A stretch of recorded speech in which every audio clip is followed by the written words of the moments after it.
Kom ons bid saam. Ons Vader wat in die hemel is, ons dank U Here, ons loof U, dat ons na nog 'n week in U diens, in U koninkryk, waar die golwe van die lewe, die aanslag op ons harte, ons lewens, ons gesinne, ja, die wêreld om ons weer geslaan het, dat ons opnuut in U huis mag verskyn. Dat ons opnuut na U huis mag optrek en die wonderlikste woorde kon aanhoor en uitsing en uitjubel. Ons sondes is vergewe. Dat U ons opnuut in Christus rein was, skoon was. Dat as ons U stem hoor, vandag en elke dag, en ons bekeer in sak en as, van ons gebrokenhede, van ons struikelinge, van ons swakhede, van ons twyfel, dat daar barmhartigheid is. Dat U wat 'n heilige God is, U wat 'n regverdige God is, U wat uniek is, daar is geen een soos U nie, dat U barmhartig is. Die gode van die wêreld, die gode van ander godsdienste is wreed en dryf hulle aanbidders soos slawe. Maar U is goed, U is genadig, U is barmhartig, ook in U tugtinge, omdat U lief is vir ons as U kinders, omdat U ontferm oor ons. En ons sien dit, Here, in die rusdag, van Sabbat tot Sabbat, wat ons mag geniet, dat ons iets mag proe, van die volmaakte rus, wat daar eendag gaan wees, op die nuwe hemel en aarde. Maar dat ons dit nou reeds in ons harte mag beleef, daarvoor dank ons U, dat ons saam mag wees in U naam. En ons is hier, Here, om U te verheerlik, U te aanbid, aan U al die lof en die eer te bring.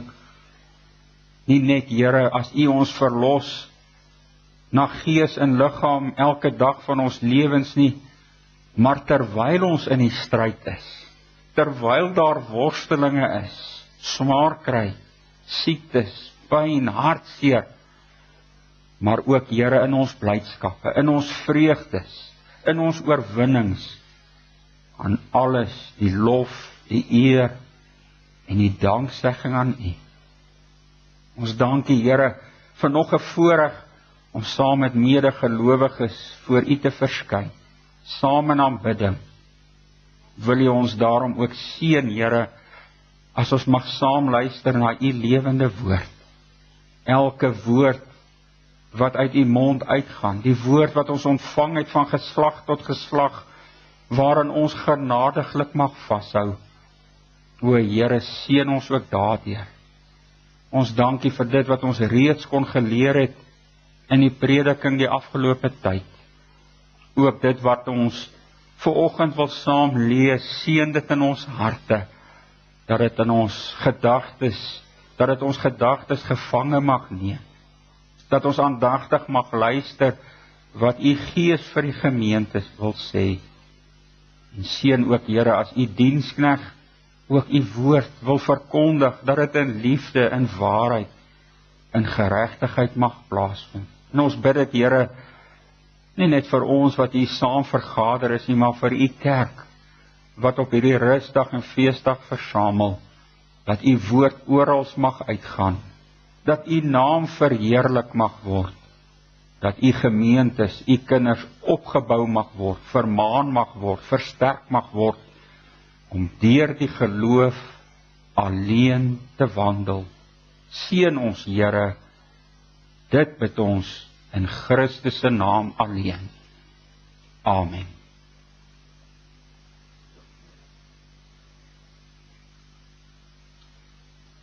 Geliefdes, ons is by ons laaste preek in ons preekreeks oor ons reinheid in Christus, keisheid voor God in Christus.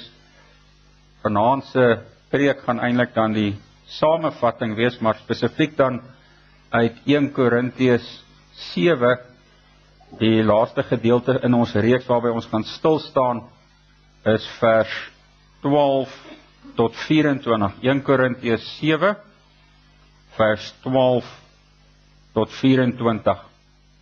Kom ons luister saam hoe die Here deur sy Gees, deur Paulus tot ons spreek.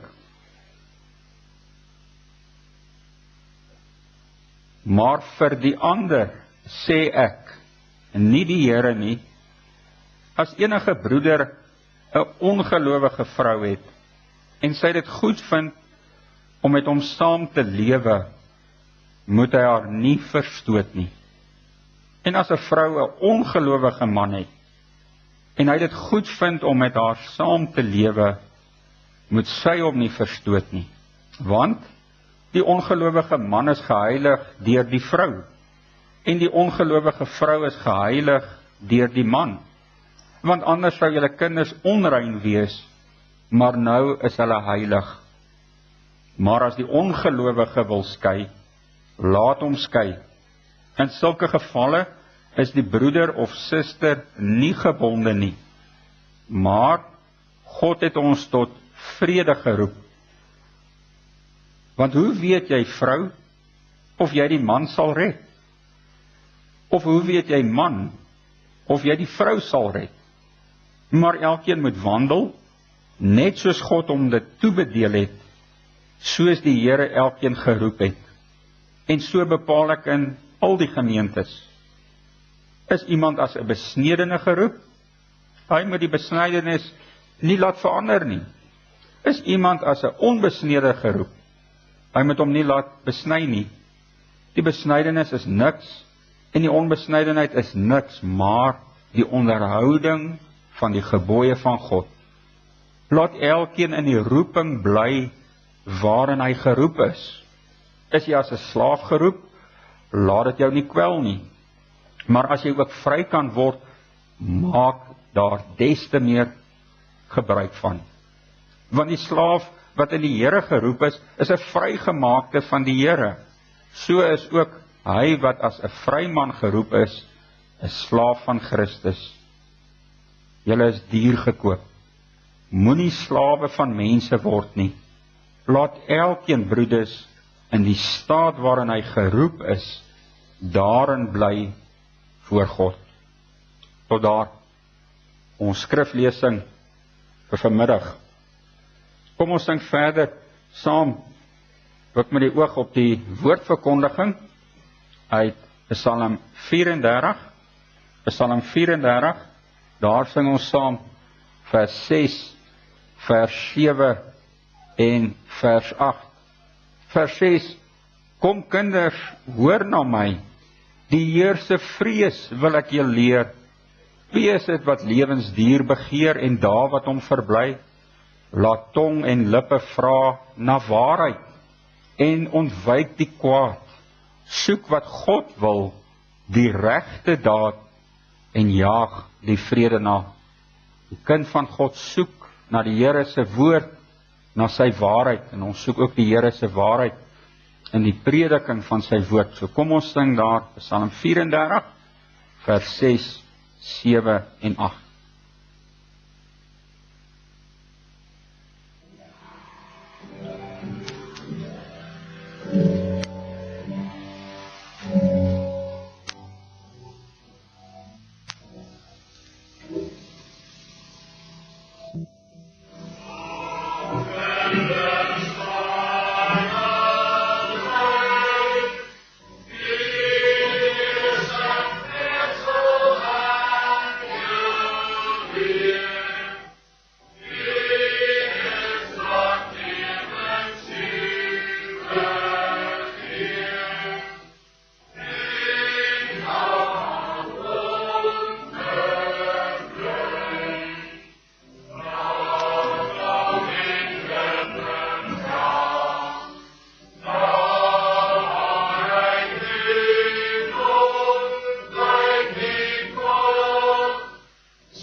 Geliefdes in ons Here Jesus Christus, Paulus het deur die Gees nou reeds tot ons gespreek, deur na die volgende groepe in die gemeente te verwys. Die getroudes, vers 1 en 5, vers 10 en 11 van hoofstuk 7, die ongetroudes, die weduwees, die weewenaars, vers 6 tot 9, die geskeides in vers 10 en 11.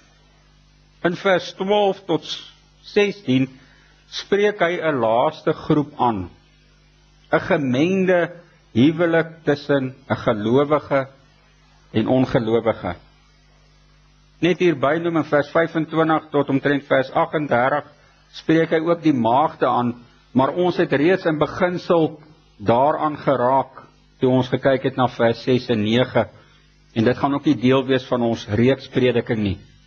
Ons staan stil by vers 12 tot 24. Ons wil kyk na die probleem van die gemengde huwelik wat daar in die eerste eeu na vore gekom het. Nadat ons gekyk het na die gemengde huweliksprobleem van vers 12 tot 16, kyk ons dan ook na die algemene oproep wat deur Paulus aan die gemeente en al die verskillende groepe gaan in vers 17 tot 24. En as ons hierdie twee sake aanspreek, die gemengde huweliksprobleem en dan ook die algemene oproep in vers 17 tot 24, dan wil ons ook ons vraag beantwoord waarmee ons die vorige keer geëindig het. Wat doen ons nou as ons sit met 'n gebroke verhouding? Wat doen ons as ek dalk geskei het vir 'n verkeerde rede of weer in die huwelik getree het terwyl ek nie eintlik volgens die skrif in die huwelik moes getree het nie? Ons wil kyk of hierdie skrifgedeeltes ons help om hierdie vraag dan ook in liefde, maar ook in waarheid vir ons tyd te kan hanteer. Eerstens dan die gemengde huweliksprobleem. Vanselfsprekend, dit staan duidelik daar, maar laat ons dit ook hier duidelik sê, dit gaan nie oor hier huwelike tussen verskillende tale en kulture en volksgroepe nie. Hier gaan dit spesifiek wanneer 'n gelowige met 'n ongelowige getroud was. Onthou, die evangelie het daar in die eerste eeu deur Paulus begin groei in daardie heidense, afvallige Korinthe wêreld, soos ons tye ook natuurlik. En mense het dan deur die genade van God, deur die Gees se werking, het mense tot geloof gekom in Jesus Christus, wat eers die heidene aanbid het, wat in ongeloof volhard het. Maar in baie gevalle was daar nou 'n probleem. Net een van die persone in die huwelik het tot geloof gekom, maar die ander ene nie. Of die man het daar tot geloof gekom, maar sy vrou nie, of die vrou het tot geloof gekom, maar nie die man nie. En wat die probleem nou erger gemaak het, onthou Paulus het nou in die vorige brief, wat ons nie het nie, en dan nou ook in hierdie brief het hy nou begin leer oor die heiligheid van die huwelik, en dat dit ook tussen twee gelowiges moet wees, 1 Korintiërs 7 vers 39, later in sy volgende brief, 2 Korintiërs 6 vers 14, die ongelowige, of die gelowige moet nie saam met die ongelowige aan 'n juk trek nie, die lering van Jesus Christus, waarna hy verwys het in vers 10 en 11, so hierdie waarhede het dan daardie een wat in die huwelik was, wat tot geloof gekom het, het tot hulle deurgedring, en nou kom Paulus nog ook, en dit het ons gehoor in die eerste preek, vers 12 tot 20, die belangrikheid dat 'n gelowige nie enige iets te doen met hê wat ongeloof is, wat te doen het met die heidendom nie. Verstaan jy die dilemma waarin sulke gelowiges begin verkeer het, want nou het die vraag begin opkom, maar kan ek nog getroud wees met 'n ongelowige wat die heidene aanbid, wat die heidense afgode mee omgaan? Kan ek nog huweliksomgang hê met so 'n ongelowige? En seker is hy dan begin redeneer, moet ek dan nie jy skei nie? Moet ek nie 'n breek maak met daardie ongelowige man of vrou? en dan op my eie lewe, ofwel 'n nuwe begin maak met 'n ander gelowige. En natuurlik, baie skyngelowiges sou ook graag hierdie gaping wou vat en dit wou gebruik om te sê, ja, nou het ek mos 'n goeie rede dat ek wil skei van hierdie ongelowige, uit daardie verkeerde juk sou kom. Ons hoor daardie stemme dalk vandag nog, nie noodwendig met die gebruik van hierdie skrifgedeelte nie, maar met daardie gedagte lyn, om te sê, nou het ek werklik diepe erns met my geloof begin maak, die Here het radikaal in my lewe gekom, ek is nou so verbind aan Christus, maar my man of my vrou wil nie eintlik die weg van die Here volg nie, dalk is hy naam Christen, ensovoorts, so eintlik het ek dalk nou 'n rede om van hierdie juk ontslae te raak en te skei, om nie te begin, oor te begin, tot lof van die Here.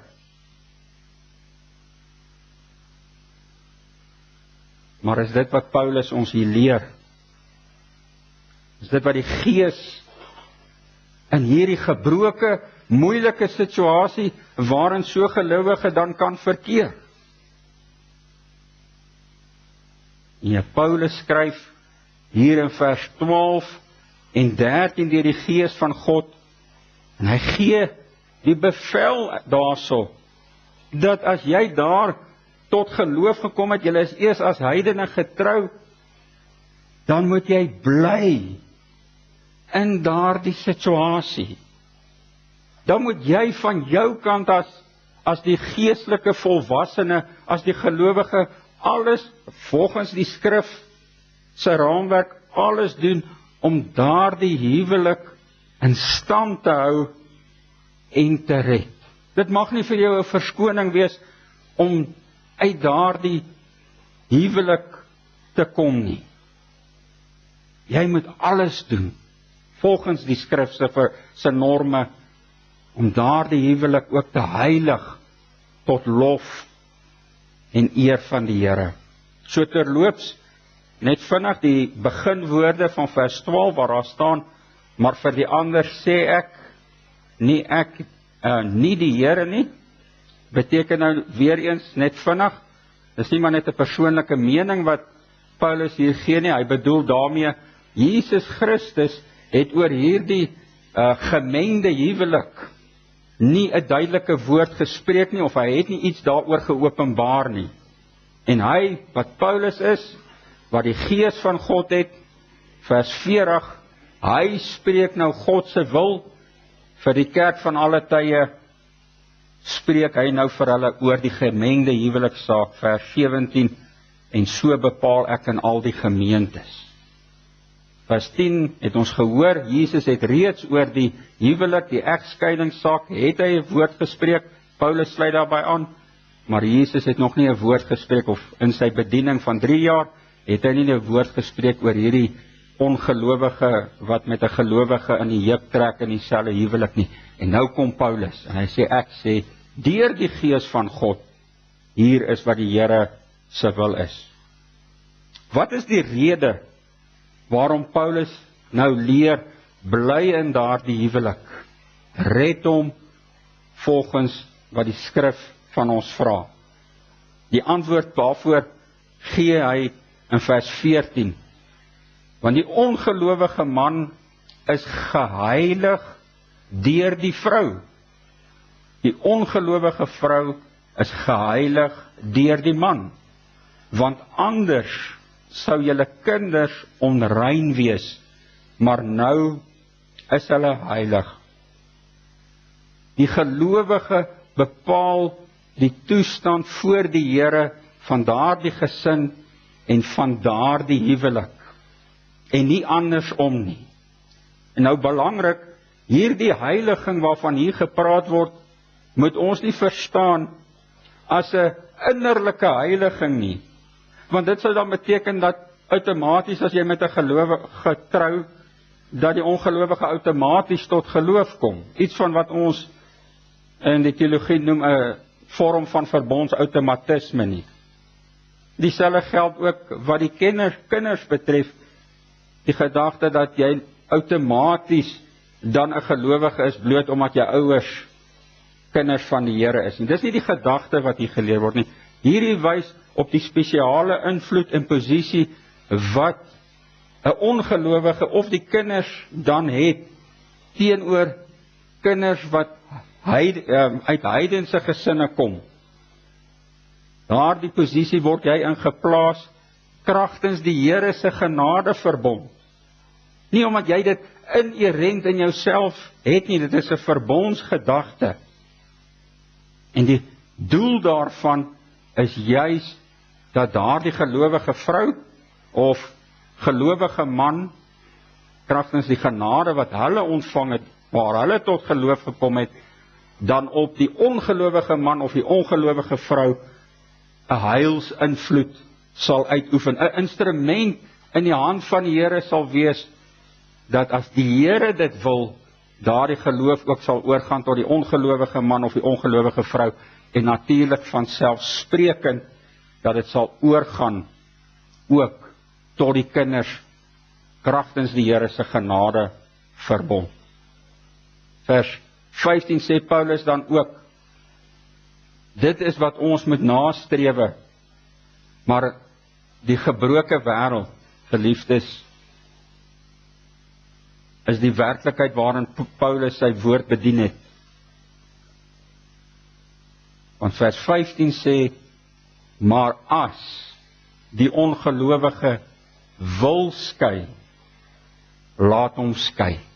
Dis die werklikheid van die gebrokenheid.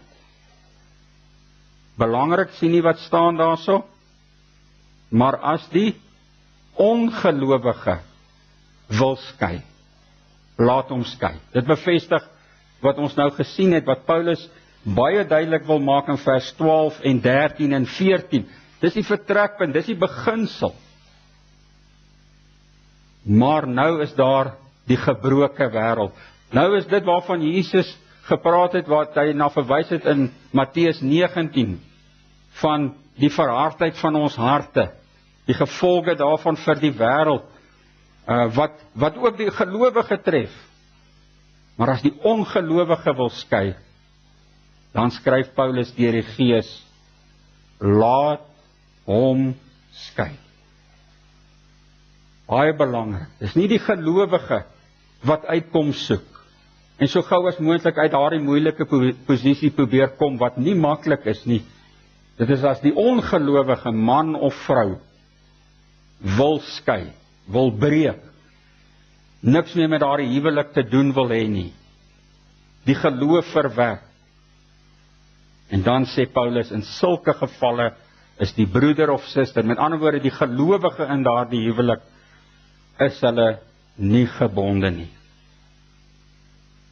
Nou geliefdes, hier is dit belangrik dat ons dan weer terugkeer na ons onderwerp oor die gronde van egskeiding, en of ons hier ook te doen het met 'n tweede rede vir 'n wettige Bybelse egskeiding. Onthou, die eerste een het ons gesien die vorige keer, Matteus 19, waar Jesus Christus gesê het, en wat Paulus ook bevestig, en die Nuwe Testamentiese geskrifte, dat oorspel is die enigste wettige grond vir egskeiding. Hier kom nou die groot vraag van, is hierdie wat nou genoem word in vandag se taal kwaadwillige verlating van 'n ongelowige wat uit die huwelik wil uitgaan, is dit 'n wettige grond, die tweede wettige grond vir egskeiding, en beteken dit dan ook die verdere groter vraag waarmee ons worstel,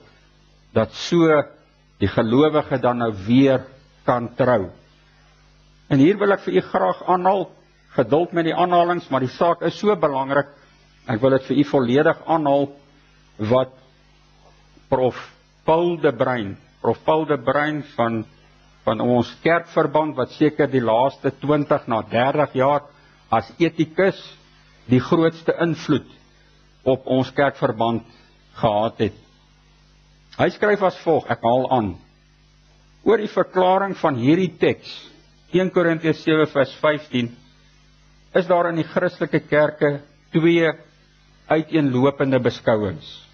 Die een groep sê, dis dan die eerste standpunt, ons noem dit standpunt A, sê dat hier wel sprake is van verlating, maar dat dit geen rede vir egskeiding is nie.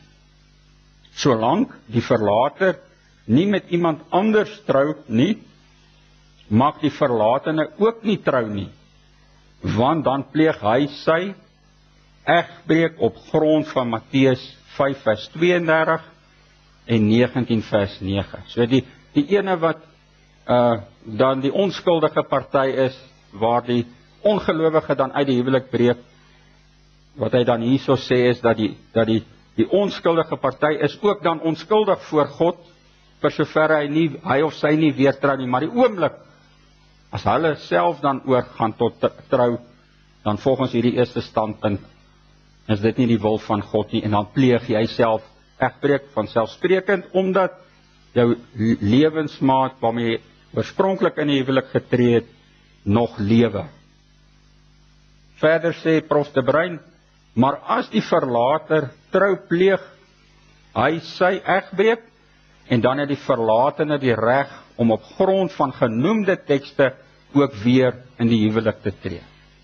Die tweede standpunt, noem dit standpunt B, die ander groep is van oordeel dat die kwaadwillige verlating waarvan Paulus hier praat, wel gesien kan word as 'n rede vir egskeiding, veral as dit 'n kwaadwillige verlating spesifiek om godsdienstige redes is.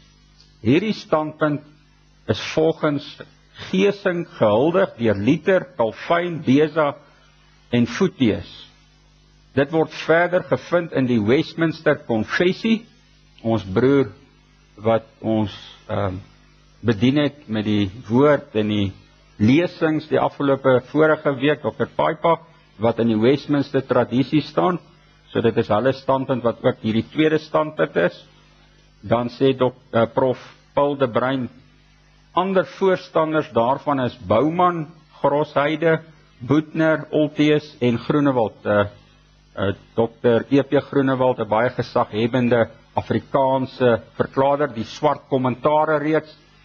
Dit is nog goeie kommentare wat 'n mens kan gebruik, en dit is dan ook sy standpunt. Dan saamgevat sê Prof. Paul de Bruin, as al die beskikbare gegevens eksegeties en andersins in ag geneem word, dan wil dit voorkom of daar tog 'n sterk saak daarvoor uitgemaak kan word, dat kwaadwillige verlating op grond van godsdienstige redes wel aangedui kan word as 'n rede vir egskeiding. Dit is egter te betwyfel of dit na kwaadwillige verlating in die algemeen uitgebrei kan word, veral as 1 Korintiërs 7 vers 15 alleen as basis geneem word. En dan sê Prof. Paul die laaste stukkie hier, waarmee ek volle eenstemmigheid dalk het, maar dit is duidelik dat die laaste woord oor hierdie saak nog nie gespreek is nie, wat die kwessie betref. En nou, geliefdes, as u na die tweede standpunt, B-standpunt luister, en jy hoor al daardie groot name wat daar genoem word, dan maak dit 'n mens nederig en voorlopig oor hierdie belangrike saak, wat tog so sensitief is. Wat my wel voorgeval het, is dat wat die eerste standpunt betref, word daar glad nie verwys na ander gesaghebbendes wat die eerste standpunt geglo het nie, terwyl die tweede standpunt word gelaai met al hierdie name van medegelowiges wat ons baie groot respek voor het. Maar net kortliks, en ek het dit vir u gesê in die vorige preke, as daar binne die gereformeerde wêreld oor 'n etiese saak verskil van standpunte is, dan beteken dit ons moet ook met nederigheid en met lankmoedigheid luister na die verskillende standpunte en ook daaruit leer. Maar wat ek wel vir u kortliks kan noem, is dat byvoorbeeld as 'n mens die vroeë kerk gaan lees, onthou die vroeë kerk was nie die Rooms-Katolieke kerk nie, die vroeë kerk. Vaders soos ek net hulle name hier kan kry van die vroeë kerkvaders, dan het hulle basies eenstemmig geglo aan die onontbindbaarheid van die huwelik. En onthou die sakramentsgedagte aan die huwelik het eers latere eeue ontwikkel. So mens kan ook nie sê omdat die Rooms-Katolieke Kerk glo aan die onbindbaarheid van die huwelik, daarom dat dit alleen deur die dood geskei word, dat ons versigtig moet wees vir daai standpunt. Nee, mens moet mooi gaan kyk hoe van die vroeë kerkvaders, 'n paar name, en van hulle het oor sekere sake ook maar dwalinge gehad, maar die feit is, die vroeë kerk, vir ten minste die eerste paar eeue, 4 eeue, het baie sterk beklemtoon oor die onontbindbaarheid van die huwelik, en dat 'n mens alleen weer kan trou, as jou lewensmaat van wie jy geskei het, of dit 'n goeie of 'n slegte rede was, alleen as hulle eers dood is. Kerkvaders soos Hermas, Clement, Tertullianus, Augustinus, konsilies van Elvira het dit verklaar, en Arles, die synode van Carthage.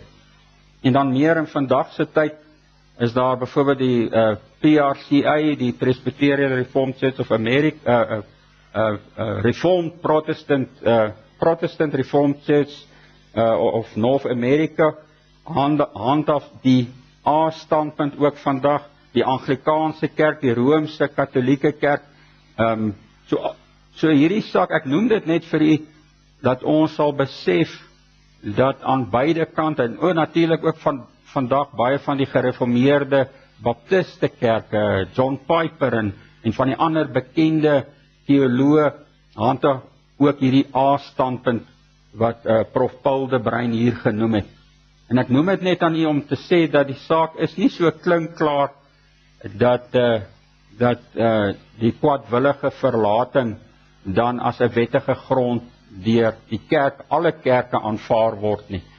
Vanselfsprekend ook, as 'n mens jou eie kerkverband as vertrekpunt vat, dan het ons ook gehoor die vorige keer, wat daar gesê is met ons laaste amptelike synode oor hierdie saak, dat daar ook gesê word dat die enigste grond is eintlik net oorspel, en dat kwaadwillige verlating nie eintlik 'n grond is wat deur ons synode erken is nie. Maar vanselfsprekend, jy weet hoe gaan dit met synode besluite, ons pas dit toe wanneer dit ons pas, baie keer, en ek dink deur Prof Paul de Bruin en ander standpunte oor dit, wat meer beweeg het na 'n Westminster standpunt, is dit eintlik die standpunt wat vandag die meeste geld.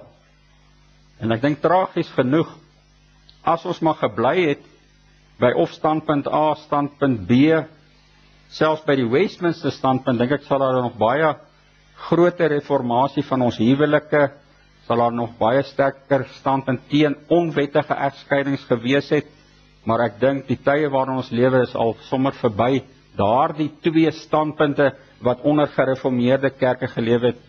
Ek dink ons situasie is vandag dat eintlik deesdae word nie amptelik word basies enige grond van egskeiding bloot aanvaar en word daarby berus, solank iemand maar net sê hy's jammer, hy's vergewe, dan word dit basies baie keer in die praktyk so hanteer. Dit is die situasie. Nou geliefdes, daar is dan die verskillende standpunte oor hierdie gedeelte. Kom ons gaan verder. Paulus sê dan hierso, in sulke gevalle is die broeder of suster nie gebonde nie. En daar lê die eksegetiese verskil.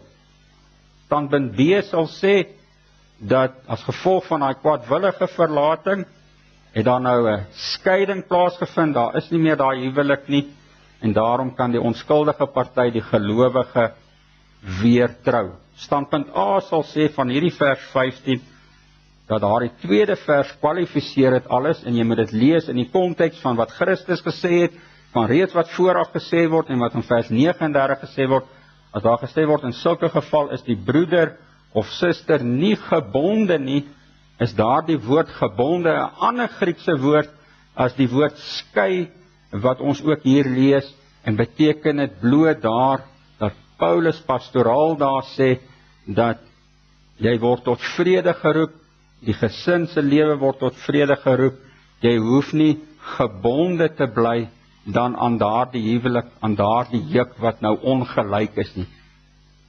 Standpunt A sê, hier word nie uitsprake gemaak oor of jy weer dan kan trou nie. So daar is die twee standpunte. Die een sê, uit hierdie vers word gesê, daar is nie meer 'n huwelik nie, so die gelowige kan dan weer trou. Standpunt A sê nee, jy kan uit daardie situasie dan kom, want die ongelowige wil nie meer saam met jou in die huwelik wees nie, maar nou geld vers 10 en vers 11 dan vir so 'n gelowige wat dan nou weer enkel is, dat laat hy dan nou maar skei, maar nou moet jy ongetroud bly, of weer met jou man versoen, of vrou wat nou ongelowig is, bid dat hulle tot geloof weer sal kom, dat daar weer versoening sal kom, en dat daar die huwelik weer kan voortgaan. En nou gee Paulus die rede, waarom aan die een kant negatief gestel, jy nie in daardie huwelik hoef te bly nie, want baie sou geredeneer het, maar ek moet ten alle koste daardie huwelik onderhou, ek moet eintlik daardie persoon wat ongelowig is en wat uit die huwelik gaan, so klem op lê, dat hulle in die huwelik moet bly. Dan sê Paulus nee, want hoe weet jy vrou, of jy die man sal red, of hoe weet jy man, of jy die vrou sal red? En ek dink in daardie woorde is 'n baie belangrike uitspraak.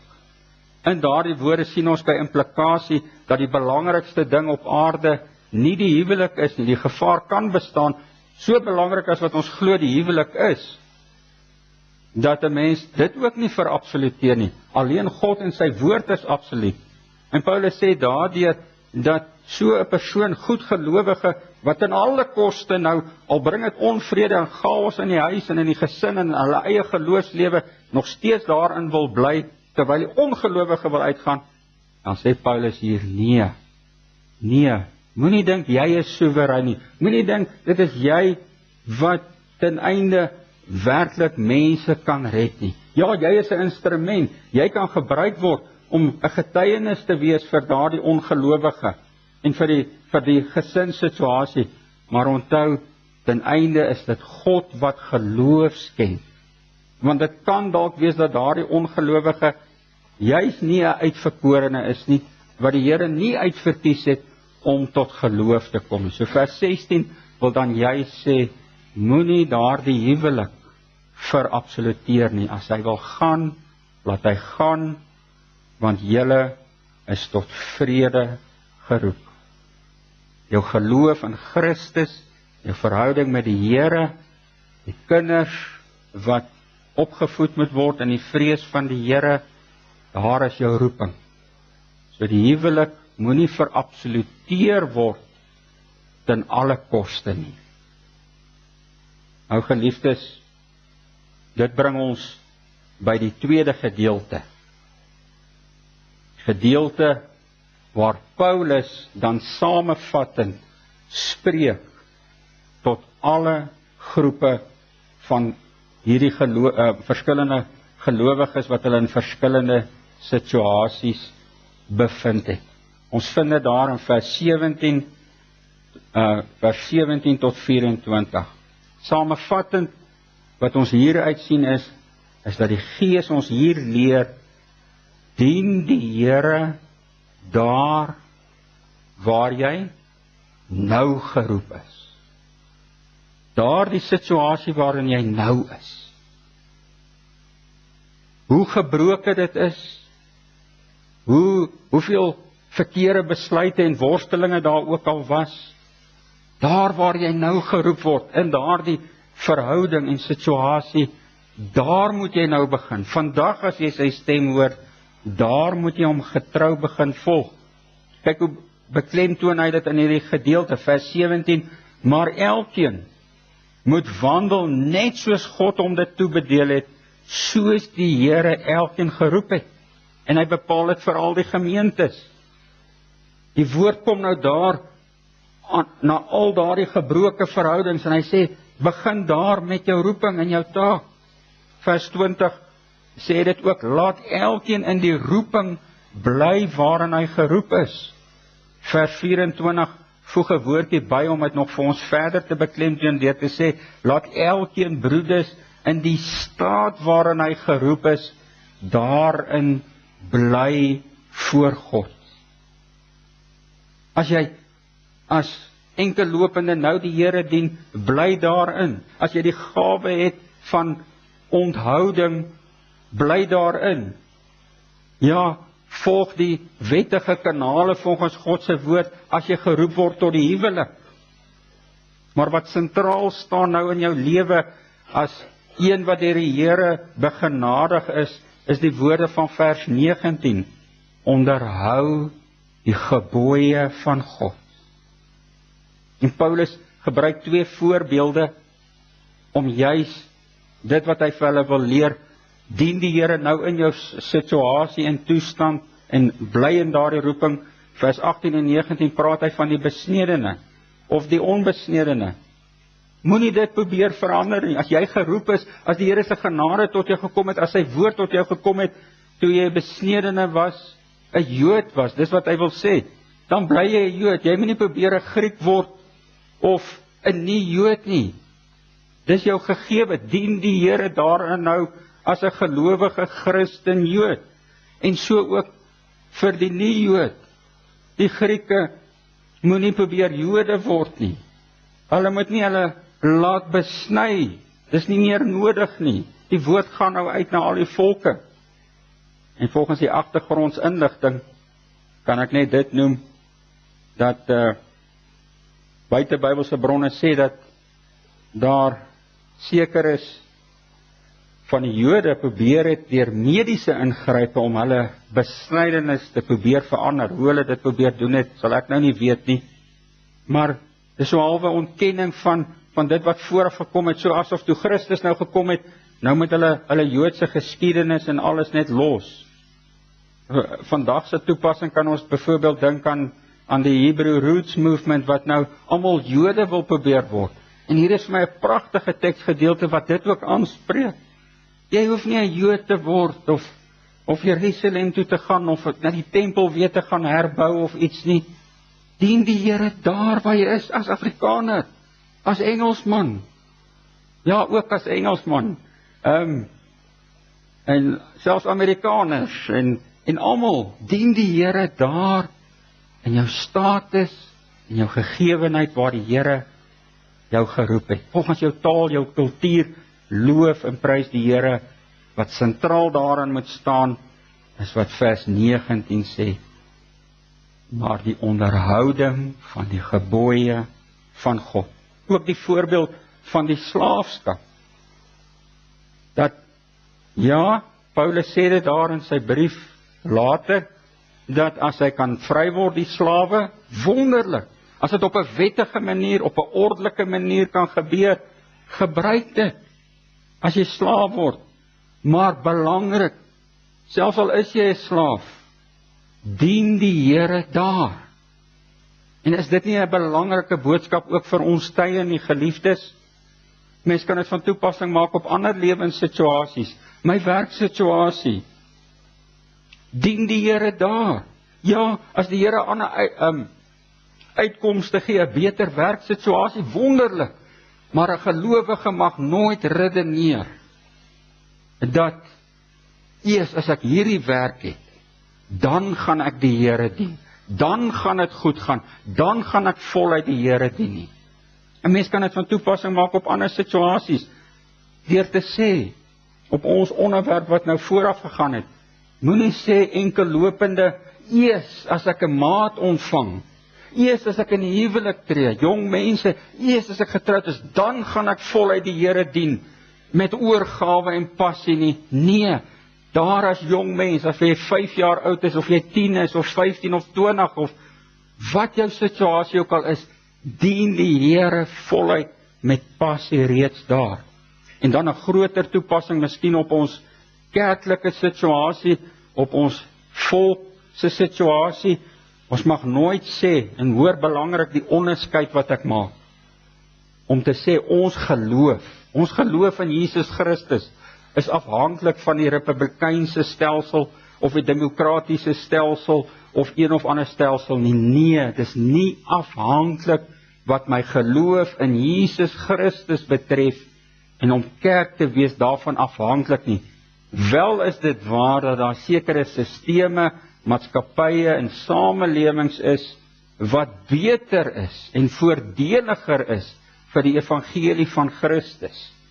Maar 'n gelowige mag nooit redeneer, as ek in 'n land is wat ek onderdruk word, en dit swaar gaan, en die wette is erg teen ons, om te sê, ek kan nie nou glo in Jesus Christus, ek en my gesin kan nie die Here dien nie, ons kan nie werklik kerk van Christus wees, as alles nie net volmaak en pragtig is, soos wat ons dit het nie.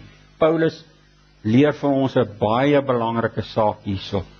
Dien die Here tydig en ontydig in ons situasie, waar ons ook bevind.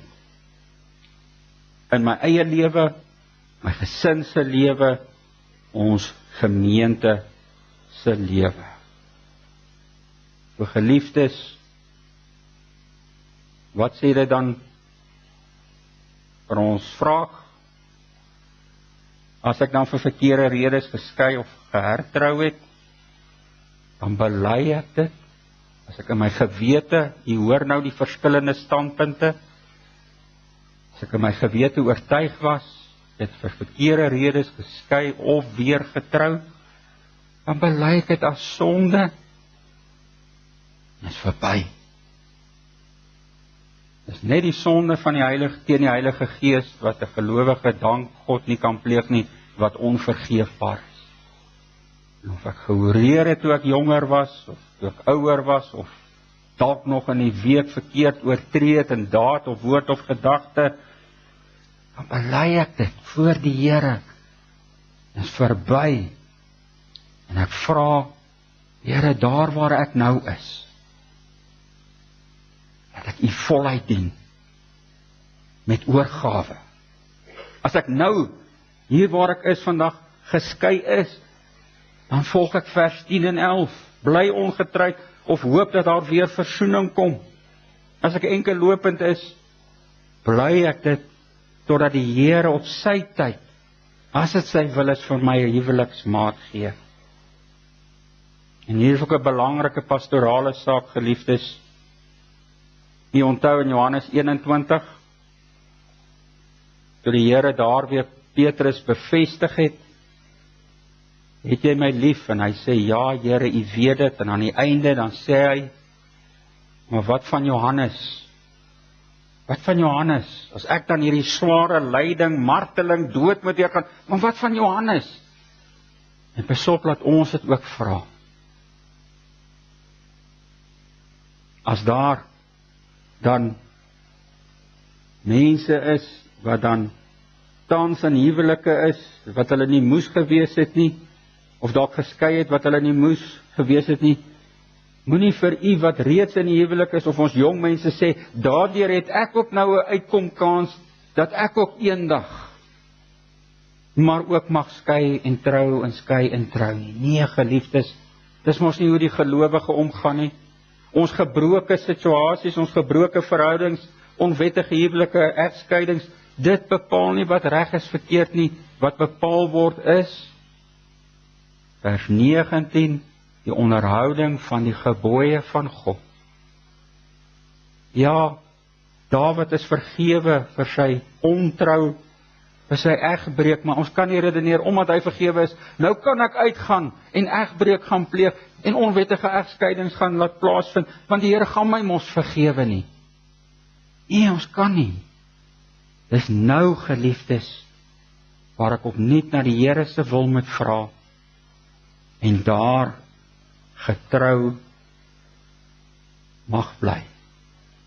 Ten einde gaan u as gemeente, die ouderlinge, elke gemeente oor die saak van huwelik en egskeiding en hertrou, konkreet, basiese, Bybelse beginsels en pastorale riglyne moet neerlê, vanuit dit wat u hier gehoor het.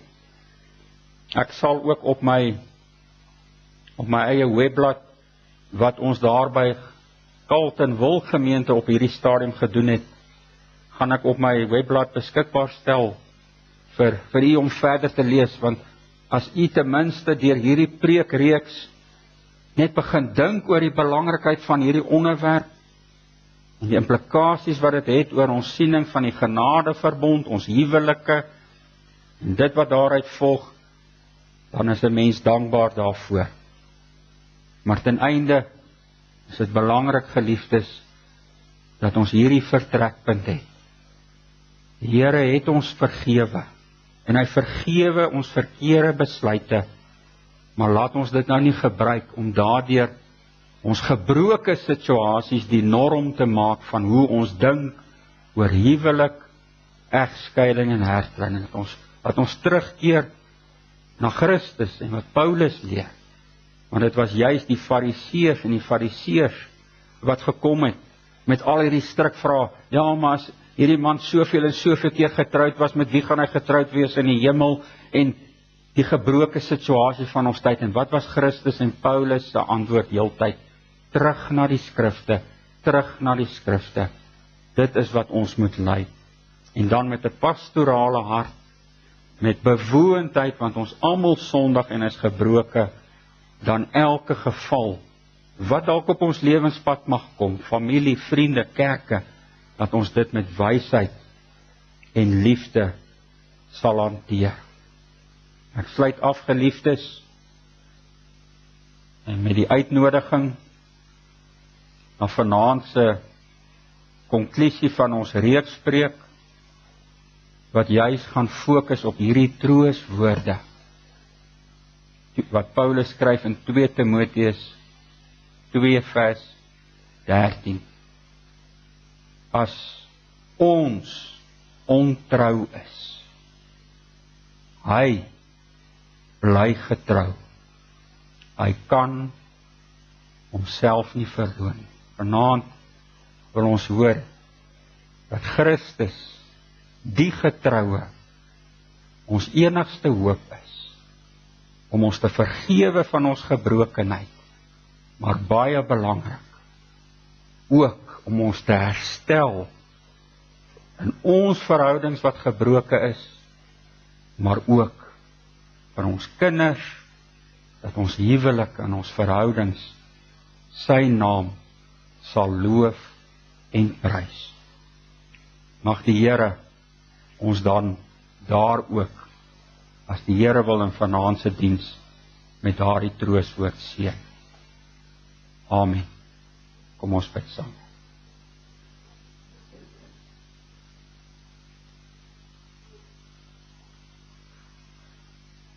Ons Vader wat in die hemel is, Here, dankie dat u woord ook vanoggend tot ons spreek. Here, in u diensknegt Petrus het ook reeds geskryf dat baie dele in die skrif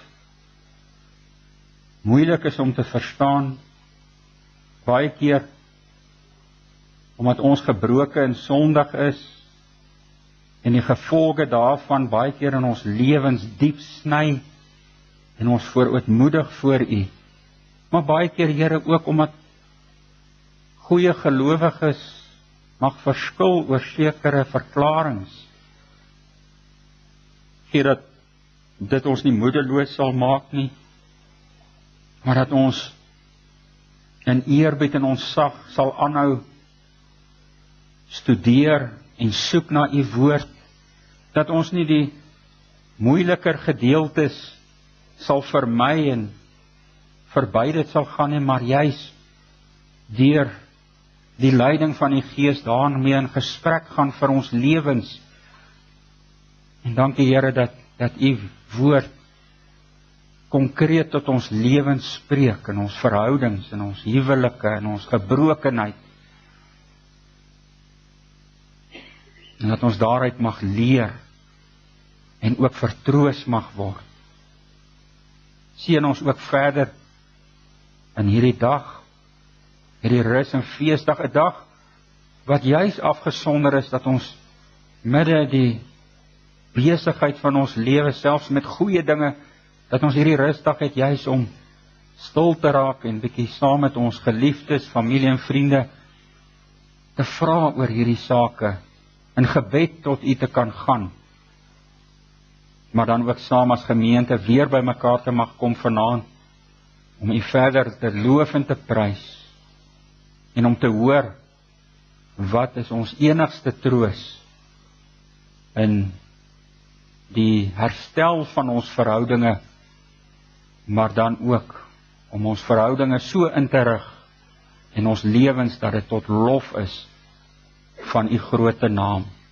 Ons bid vir ons eie gemeente, ons bid ook vir al U kinders oral, huwelike wat oral onder aanslae is, versoekinge, beproewinge wat oor die kinders se pad kom in ons wandel hier op aarde.